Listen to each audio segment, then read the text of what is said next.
صدیوں سے بادشاہ بننے والے اس آیت، اس وظیفے اور اس تسبیح سے ضرور فیض پاتے ہیں۔ صدیوں سے جو بادشاہ بنتے ہیں، جو شہنشاہ بنتے ہیں، وہ اس وظیفے سے ضرور فیض پاتے ہیں کہ بندہ فقیر سے شہنشاہ بن گیا۔ بس یہی ہے۔ اور آپ کی زندگی میں، یعنی حضرت امام جعفر صادق کی زندگی میں اس کے بہت فوائد، اس کے بہت فضائل، اس کی بہت برکات اور اس کے بہت کمالات۔ پوچھا کہ اس کا فائدہ کیا ہے؟ اور میں بس فقیر سے شہنشاہ بنا دیتا، یہ اس کا فائدہ۔ اس آیت کے اندر تسخیر ہے، اس آیت میں رزق ہے، تسخیر ہے، اس آیت میں رزق ہے، اس آیت میں درازی عمر ہے، اس آیت میں نہ ختم ہونے والا ایسا نظام ہے کہ اس آیت پہ یقین کرنے والا، میرا لفظ ذرا یقین بھی یقین سے سنیے گا، یقین بھی یقین سے سنیں، اس آیت پہ یقین کرنے والا، اس آیت کو پڑھنے والا، اس آیت کو اپنی زندگی کے معمولات میں شامل کرنے والا کبھی منگتا نہیں ہو سکتا انشاءاللہ۔ اس سے اگلی بات یہ ہے کہ اس آیت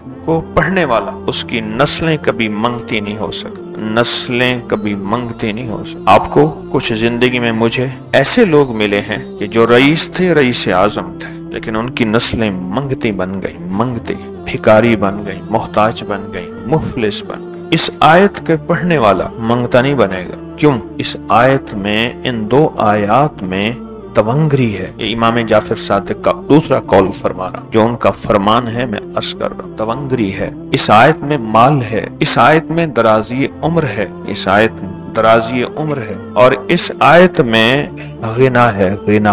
اغننی بفضلک امن سوا، مجھے فضل، مجھے پتا ہے مولا میں غنی ہوں گا تیرے فضل سے۔ وَأَغْنَنِي، محنت سے نہیں، اس فکرے کو خاموشی سے غور سے سنیں۔ وَأَغْنَنِي، میں غنی ہوں گا اگر تو ہوں گا تیرے فضل سے، مجھے کلمہ نصیب ہوگا اگر ہوگا تیرے فضل سے، مجھے قبر میں نکیرین کے سوال و جواب میں آسانی ہوگی اگر تو ہوگے تیرے فضل سے، اور یہاں تک کہ اگر مجھے جنت ملے گی تو تیرے فضل سے ملے گی، جنت بھی اگر ملے گی تو تیرے فضل سے ملے گی، جنت بھی ملے گی تو تیرے فضل سے ملے گی۔ اس آیت میں، یعنی ان دو آیات میں غنا ہے، غنا ہے اس آیت میں، اور اس میں ضرورتوں کا پورا ہونا ہے، حاجات کا پورا ہونا ہے، اور اس آیت میں کفایت ہے، کفایت۔ ایک بندے کا کھانا 100 میں پورا ہو جانا یہ کفایت ہے۔ 1 روپے سے میری ضرورتیں پوری ہو جائیں، چاہے تو لاکھ کو میرا روپیہ کر دے تو میرا اللہ چاہے روپے کو لاکھ کر دے، اللہ میرا چاہے کک کو لاکھ کر دے، اللہ میرا چاہے لاکھ کو کک کر، کک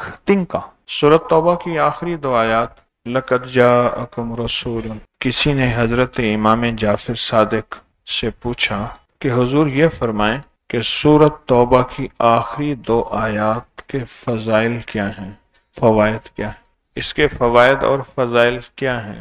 فرمایا بس یہی ہے کہ بندہ فقیر سے شہنشاہ بن جاتا ہے، بس یہی۔